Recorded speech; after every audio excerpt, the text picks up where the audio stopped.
Hi mga katuto. Ayan. So, ito po mga katuto ang kumikitang kabuhayan ng aking pamangkin na si Gabriel. Gabriel, ipakita mo. Yan. Magkano yan, Gabriel? Isa? Magkano nga ba dati? 25 po yan. Oo. 25 po yan kada isa. Oo, tinatawaran ko. Actually, dapat yan, Gabriel, Gis lang eh. Ha? Gis lang, tawad na. Gis lang yan kada isa. Ha? Para pag 100, magkano na yon? No. Ayan. So, ang mangyayari po niyan, mapapanot na ako. Eto gabo, kitang-kita, oh. Ay, malaki. Malaki to. Yan ang kumikitang kabuhayan ni Gabriel. Oo, grabe daw ako. Pero pang ano mo ba yan? Pangkain mo? Pambili mo ng ano yan? Pambili ng ano yan, Gabriel? Pambili ng Yakult. Kasi nagtatai daw siya. Ayan po yan. So, kailangan niyang kumita na muna sa pamamagitan ng mga uban. Ayan. Tapos yung anak ko, ayan. Ito, katabi namin. Hello, baby. Hi. Mag-hi ka, baby. Hi. So, yan. Nakakailan ka na, Gab? 71. Ayan. Nakaka-71 na po siya. Mamaya-maya, panot na po ako niyan. So, shout out Ate Marita. Salamat sa pagkukulot ng aking buhok. Pirintas. Ang ganda nga yan eh. Pakita mo nga, be. Ang kulot kong buhok. Ayan. Kita ba? Ayun na nga. So, ito po ang kwento. 72. Baka po may naghahanap po dyan ng mga lote-lote, ah. Oo, contact me. Sa Quarry, meron akong lote doon na pag-alamang ibinibenta nila. 300,000 pesos. Opo. Tapos meron din ako dito sa Minuyan, mga 700,000 pesos. Opo. PM po me kung gusto nyo po sa mga yun. So, yung mga racket-racket na yun. Alam nyo naman mga kakatuto, yun ang dapat nating alamin. Diba? Mga bagay-bagay na pwede tayong magkaroon ng komisyon. Oo. So, yun po. Malay. So, ang ano dito, Malay. paano ko na kilala yung mga yun. Siyempre, mga friendship ko sila, nakaka-hi hello ko. So, yun po yun. Ano pa ba? 70 ano na? 77, ang bilis naman. Aray, unti-unti lang. Tapos po, meron po nangangailangan ng tulong natin. Oo, baka gusto niyo po mag-apostolate dun sa bundok. Dun sa kakilala na kumaga leader siya ng isang organisasyon ng mga taga sa bundok kasi hindi na umuulan. Hindi pa umuulan, di ba? So, drought talaga yan, walang tubig dun silang mainom. So, inaanuhan po sila, dinideliveran ng mga tubig. Baka gusto nyo pong makatulong, per drum po, kada isang drum, 80 pesos. 80 pesos, baka gusto po ninyo. I-gcash na lang natin, papa-gcash na lang dun sa mga gustong tumulong. Okay. So, ano pa po ba yung mga nangangailangan ng tulong? Marami akong na-encounter yun. Kung marami lang akong kaperahan pa, oo, bibigyan ko sila ng tulong. Eto pa po pala, dun sa mga sepak takraw players. Oo, mga players. Mr.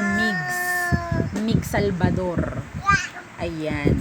Nangangailangan po sila ng, syempre, pangkain ng aming mga players. Ayan. Pwede po tayong open po para sa pagbibigay sa kanila ng sako-sakong bigas. Sako-sako talaga. Okay, mga ilang kilo po, makakapagtawid na rin. Kasi syempre, kailangan ng carbohydrates sa mga player na yun para lalong malakas ang kanilang pagpapractice. So, yun. Talagang nakakaligtaan ko nga magdadala ko ng kahit 2 kilong bigas magdadala ako. Kung lagi akong nakakaligtaan. Baka naman matapos na yung laro, hindi pa ako nakakapagbigay, nakakahiya, di ba? So yun po yun. And then, ano pa bang mga na-encounter ko na nangangailangan ng mga kaperahan? Oo. May mga taong kailangan ng tulong na in a way, andi dito naman tayo para syempre makinig. Kung meron naman may itutulong po tayo. Dahan-dahan, gab-gab. Then, yun po, ano pa po ba? Yung mga iba pa po sa labas. Buti ngayon wala naman ako masyadong nakikita no, na umaakit sa mga jeep. Naalala ko dati may nanghingi, tapos hindi man nabinigyan ko ng biskwit, tapos chocolate pa nga yun, hindi ko kinain. Actually yung chocolate na yun bigay sa akin. Pero nung umakyat siya ng sasakyan, yun na lang shinare ko, hindi pera. As possible kasi ayoko magbigay ng pera. Hindi man lang nag-thank you. Para i-bless ang isang tao, pag tayo yung nabigyan, mag-thank you po tayo. Ganon. So yun. Yung paghahanap ng kaperahan ay dapat pinaghihirapan talaga yan. Kaya nga ako nag-iisip ako ng racketeers. No, katulad ng isa ditong kumikitang kabuhayan. Ay. So ganun po.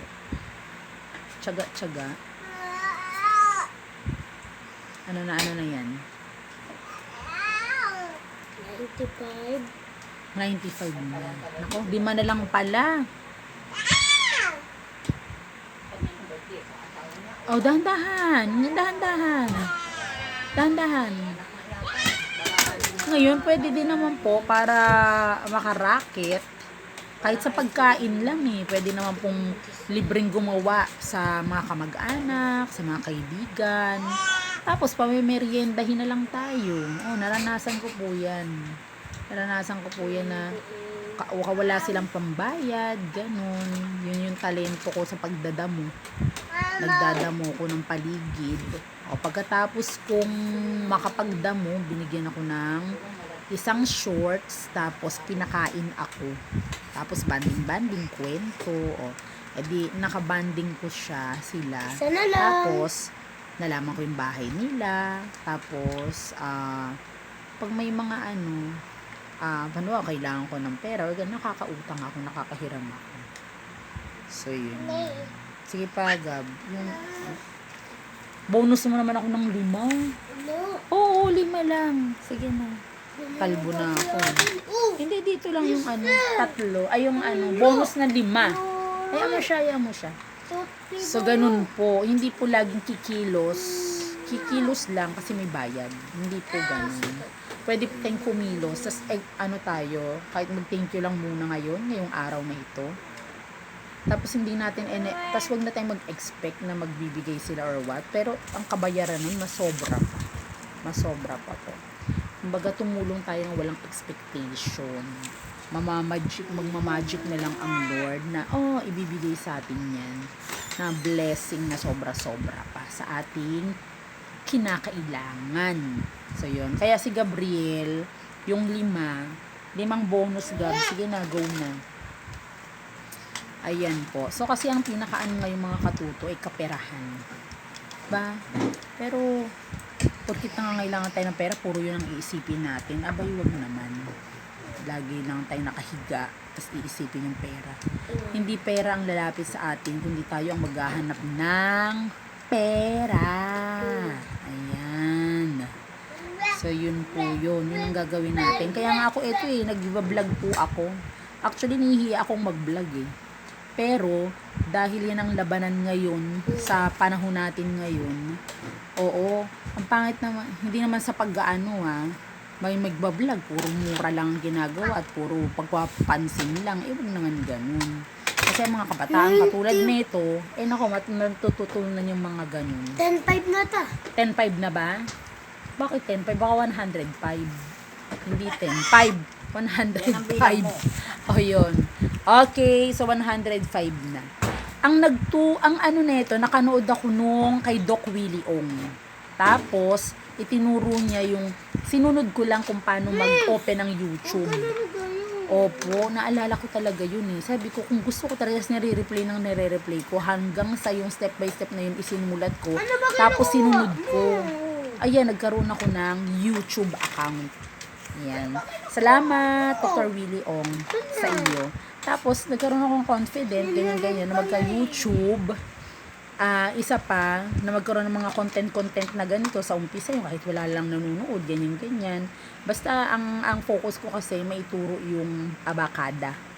At least walang bayad yun nandito na agad sa YouTube, na may playlist po ako nun. So, ang nagpaano sa akin, si Arvin Orubia. So, yun. Si Arvin Orubia, isang entrepreneur. So, malaki din yung na-inspired ako sa kanya. Ay, nangula. Hayaan mo na. Okay. So, susunod na kwentuhan sa susunod. Marami pong salamat. Sana ng mga natuto kayo kahit paano, ha. Pakishare po itong video na ito para mas marami pang ma-reach out ang ating YouTube channel. At kapag alam nyo na,